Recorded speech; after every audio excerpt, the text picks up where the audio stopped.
สวัสดีครับเดี๋ยวเราจะมาทำที่ใส่บัตรนะครับแล้วก็มีสแตรปด้านหน้าแบบนี้สามารถสแตมป์ชื่อทางด้านหน้าได้ตัวหนังจะเรียกว่าหนังลายซับเปโนครับผมอุปกรณ์นะครับที่ต้องมีก็คือเข็มตัวนี้เราแพ็คให้ไปแบบนี้กรรไกรใช้แค่ตัดตัวเส้นได้หลังจากที่เราเย็บเสร็จครีมครับมันจะช่วยได้เยอะในเรื่องของการดึงเข็มออกมาจากรูอันนี้คือพินเราสามารถใช้ตัวนี้นำไปก่อนเพื่อจะเปิดรูให้มันใหญ่ขึ้นอีกนิดนึงจะเย็บได้ง่ายขึ้นครับผมกาวยางครับที่ใช้กับหนังถ้าเกิดว่าที่บ้านไม่มีกาวยางสามารถใช้ตัว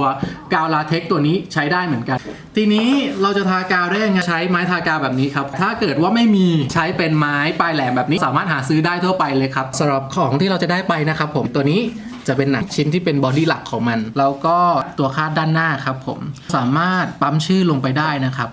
ถัดมาก็คือสีลงขอบหนังครับผมนี้ขาดไม่ได้เลยครับเป็นตัวได้ส่วนอันนี้จะเป็นตัว instruction ครับผม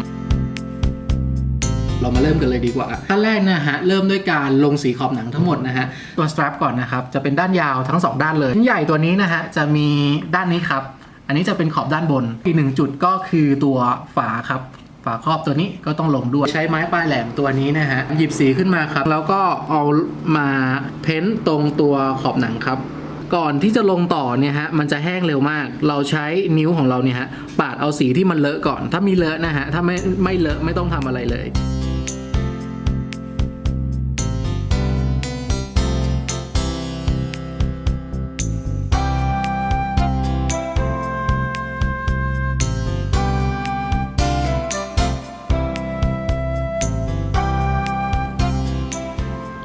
ชิ้นถัดมาครับก็คือ strap ก็จะมี2ฝั่งครับผมด้านยาวทั้งหมดด้านยาวนี่แล้วก็ด้านยาวทางด้านล่างครับ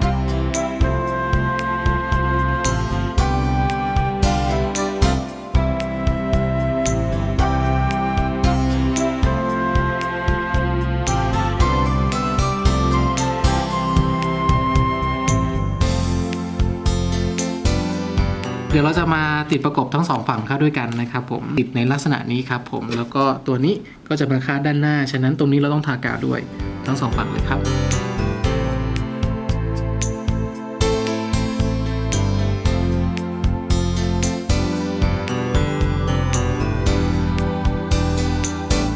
เริ่มต้นติดจากตรงโค้งบริเวณนี้ตรงมุมโค้งตรงก้นนี้เลยครับแปะลงไปโดยที่ให้ขอบหนังครับผมเท่ากันทีนี้ข้ามตรงนี้ไปได้เลยครับแล้วก็มาแปะลงไปตรงนี้แล้วก็ติดอีกฝั่งนึงให้เหมือนกัน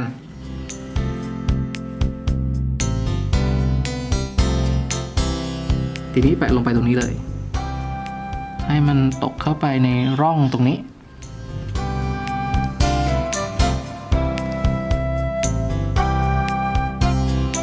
วิธีการเย็บนะครับผมเราจะเริ่มต้นด้วยการร้อยเข็มลงบนเส้นได้ก่อนตัวเข็มเราจะใช้2เข็มนะฮะต้องร้อยทั้ง2ฝั่งของปลายได้เลยผมจะเริ่มต้นด้วยการสอนวิธีการล็อกตัวได้และตัวเข็มด้วยกันก่อนขั้นแรกก่อนเลยจากปลายได้เนี่ยเราจะวัด1ช่วงความยาวเข็มตำแหน่งที่เราได้ตรงนี้นะครับจะปักปลายเข็มด้านแหลมให้ทะลุผ่านตรงกลางเส้นได้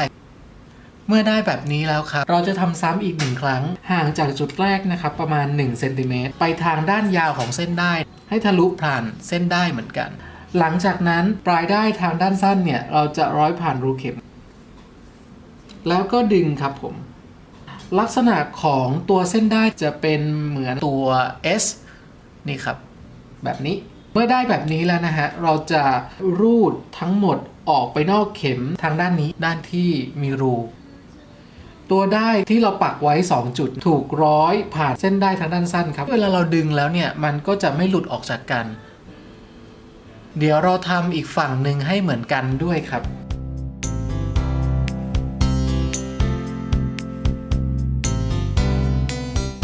ตอนนี้เราได้ที่ร้อยทั้ง2ฝั่งไว้เรียบร้อยแล้วครับผมนี้เดี๋ยวผมจะสอนวิธีการเย็บก่อนโดยใช้ชิ้นนี้จะได้มองเห็นได้ง่ายขึ้นและเป็นการตอกแยกด้วยแล้วเดี๋ยวผมเอา2ชิ้นนี้ติดประกบเข้าด้วยกันมันก็จะมีรูแบบนี้ทั้งด้านหน้าแล้วก็ด้านหลังทุกครั้งเราจะเย็บจากทางด้านขวามือไปซ้ายมือนะครับผมก็เริ่มต้นจากรูนี้นะครับหลังจากนั้นวัดได้ให้เท่ากันโดยการดึงพร้อมกันครับ แล้วเราเลือกได้ฝั่งด้านหน้าก่อนคือด้านที่เราหันเข้าหาตัวเองปักเข้าไปในรูถัดไปปักไปตรงๆเลยครับแล้วดึงให้เฉียงตามแนวรูสังเกตได้ตรงนี้แล้วก็แนวรูที่เป็นลักษณะเฉียงแบบนี้นะฮะจะมีลักษณะที่เฉียงเหมือนกันนะครับผมแบบนี้หลังจากนั้นได้เส้นนี้ครับเราพาดมาเก็บตรงนี้ก่อนเมื่อพาดมาเก็บแล้วเราเปิดทางด้านหลังเราจะปักเข้าไปในรูถัดไปเป็นรูเดียวกันกับเส้นนี้แต่เมื่อเส้นนี้เนี่ยเราได้ทำการดึงมันขึ้นมาแบบนี้แล้วเนี่ยครับเราสามารถปักเส้นที่2ลงไปทางด้านล่างของเส้นแรกได้ก็คือตำแหน่งนี้จะเป็นด้านล่างที่เอียงมาทางด้านนี้นิดหน่อยและเมื่อปลายเข็มออกมาอีกฝั่งหนึ่งตัวเส้นได้เนี่ยก็จะออกมาทางด้านล่างของเส้นนี้ด้วยมันจะเป็นวิธีการดึงที่สลับกับครั้งแรกดึงเฉียงให้มันตกลงมาแบบนี้เส้นแรกดึงเฉียงแบบนี้เส้นที่2ดึงเฉียงแบบนี้จากนั้นเราก็เย็บไปเรื่อยๆครับโดยที่เริ่มจากทางด้านหน้าก่อนก็คือเส้นนี้ครับใส่เข้าไปรูถัดไปเลย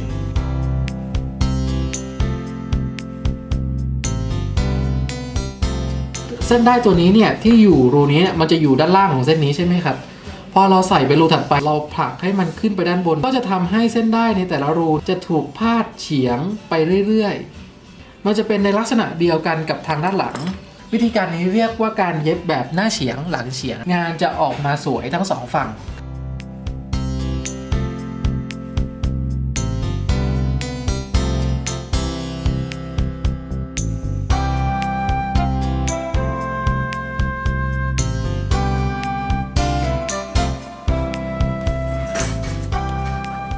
เสร็จแล้วครับนี่คือการเย็บแบบหน้าเฉียงด้านหลังก็เฉียงเหมือนกันงานที่ออกมาจะสวยทั้งสองฝั่งชิ้นงานนี้เนี่ยจะมีรูอยู่แล้วนะครับผมตรงนี้ก็จะใช้พินครับค่อยๆเปิดรูให้กว้างขึ้นเล็กน้อยนะฮะหารูให้มันก็จะมาทะลุด้านหลังซึ่งด้านหลังเนี่ยจะมีรูอยู่แล้วเช่นกันครับผมจะหาไปประมาณ5 ถึง 6 รูก่อนนะฮะแล้วเราเย็บก่อนใช้รูนี้เป็นรูแรกครับจับไว้ทั้ง2เข็มแล้วก็ดึงพร้อมกันครับเส้นได้ก็จะถูกแบ่งทั้ง2ฝั่งให้เท่ากันเลือกได้จากทางด้านหน้าก่อนครับเราใส่เข้าไปในรูถัดไปครับปักลงไปตรงๆได้เลยเราดึงให้มันขึ้นไปตามแนวรูแบบนี้นะครับแล้วเราพาดมาเก็บก่อนหลังจากนั้นเปิดด้านหลังมาดูครับด้านหลังจะมีเส้นได้ตัวนี้อยู่เราจะใส่เข้าไปรูถัดไปทีนี้รูถัดไปมันก็คือรูเดียวกันแต่ว่าตัวนี้เนี่ยเราได้ดึงให้มันขึ้นไปแบบนี้แล้วเนี่ยฉะนั้นเส้นที่2ตรงนี้เนี่ยครับเราสามารถใส่เข้าไปทางด้านล่างของเส้นได้ตัวแรกได้แล้วดึงให้มันตกลงมาครับใส่เข้าไปรูถัดไปอีกทีหนึ่งทุกครั้งเราเริ่มจากทางด้านหน้าตลอดนะครับผมเพื่อจะได้ไม่งงว่าเส้นไหนดึงไปทางไหนนะฮะจะเริ่มมองออกเลยนะครับว่าได้ด้านหน้าจะถูกพาดเฉียง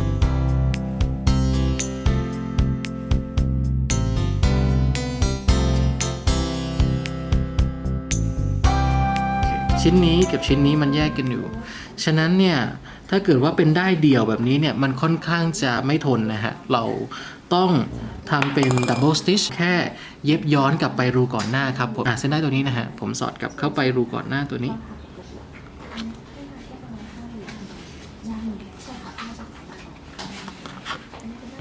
ก็จะเป็นดับเบิลสติชตรงนี้ครับเห็นไหมครับ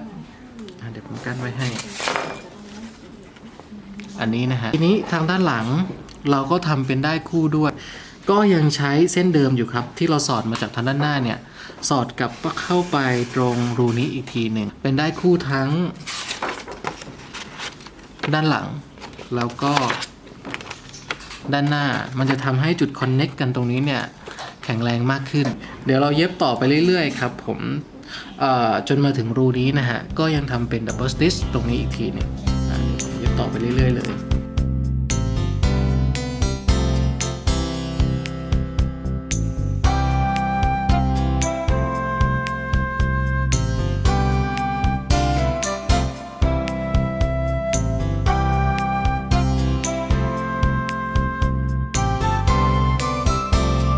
อนนี้ผมเย็บมาจนถึงรูนี้แล้วนะฮะทีนี้ระหว่างขอบหนังตัวนี้จะมีรูพินอยู่เราก็จะให้ตัวได้เนี่ยเย็บมาจนถึงรูพินนี้ด้วยครับใส่เข้าไปในรูพินได้เลย ตัวด้านมันจะได้คล่อมตัวขอบหนังไว้ตัวขอบหนังจะได้ไม่เปิดเพื่อให้ขอบตัวนี้ครับมันแข็งแรงขึ้นเนี่ยเราจะทำเป็นดับเบิลสติชไป2รูครับผมก็คือเย็บไปจนถึงรูนี้เลยนะฮะจะเป็นได้คู่ไปเรื่อยๆจนถึงรูนี้เย็บย้อนกลับไปจะเป็นได้คู่ทางด้านหน้าแล้วส่วนทางด้านหลังเนี่ยเราจะไม่ได้ใช้เส้นเดิมแล้วครับจะมาใช้เส้นนี้ครับอีกเส้นหนึ่งใส่ย้อนกลับไปด้วยเช่นกันทำเหมือนเดิมกับอีก1รูครับหลังจากนั้นเดี๋ยวเราจะเก็บได้ครับผมวิธีการเก็บได้ตัวนี้จะง่ายๆเลยครับเพียงแค่เราใส่เข็มเนี่ยสอดเข็มกลับเข้าไปในรูเดิมแบบนี้แล้วก็ดันปลายเข็มเนี่ยฮะออกไประหว่างหนังตัวเข็มจะไม่ได้ทะลุอีกด้านหนึ่งนะครับแต่ว่าจะมาออกกึ่งกลางระหว่างหนังตัวนี้ก่อนที่จะดึงออกใช้กาวลาเท็กซ์แตะที่ปลายได้โคนได้เล็กน้อยเพราะว่าพาร์ทตรงนี้เนี่ยพอเราดึงเข้าไปแล้วเนี่ยฮะมันจะไปถูกเก็บระหว่างหนังด้านในก็จะช่วยในการยึดติดได้มากขึ้นดึงแบบนี้ครับเรียบร้อยเราก็ดึงอยู่นะฮะแล้วก็พยายามตัดให้ชิดกับขอบหนังมากที่สุดครับ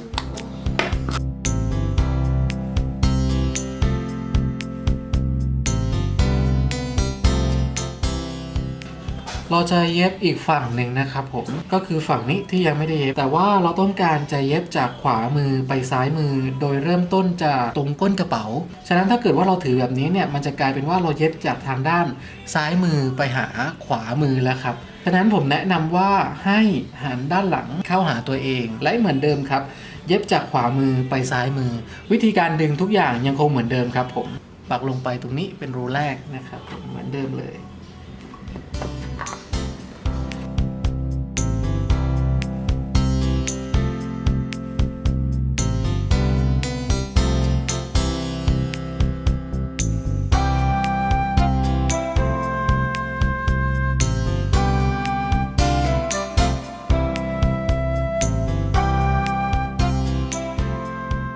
นะครับเราก็ได้ชิ้นงานที่เย็บออกมาทั้ง2ฝั่งนะครับเสร็จเรียบร้อยแล้วที่เหลือหลังจากนี้ก็คือการลงสีขอบหนังเพื่อจะจบงานของเรานะฮะครับเราใช้ไม้ปลายแหลมในการแตะสีขึ้นมาแล้วก็เอาสีที่เราได้เนี่ยลงมาเกลี่ยบนขอบหนังตัวนี้นะฮะแล้วก็เช็คดูก่อนว่ามีตำแหน่งไหนที่เลอะหรือเปล่าถ้าเลอะก็ปาดออกเหมือนเดิมเลยครับจะมีความต้องเก็บ2 ถึง 3 รอบเพราะว่าตัวขอบหนังมันค่อนข้างจะหนา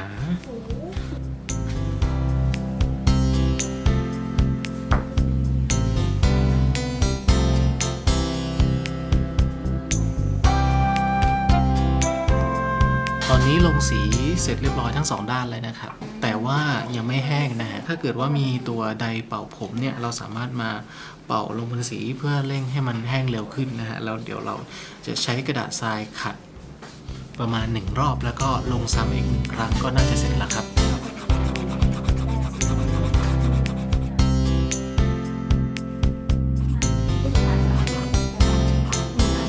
แล้วก็ลงอีกรอบหนึ่งครับ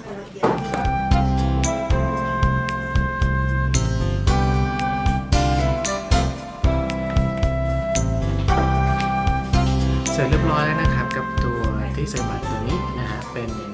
strap card case นะครับผมเราได้สแตมป์ชื่อตัวนี้ไปได้เย็บทั้ง2 ฝั่งตัวนี้แล้วก็ลงสีขอบหนังทั้ง2 ฝั่งเสร็จเรียบร้อยแล้วนะฮะหน้าตาก็จะเป็นลักษณะนี้ครับผมเวลาเปิดปิดก็สามารถสอดเข้าไปในช่องนี้ได้เลยนะครับ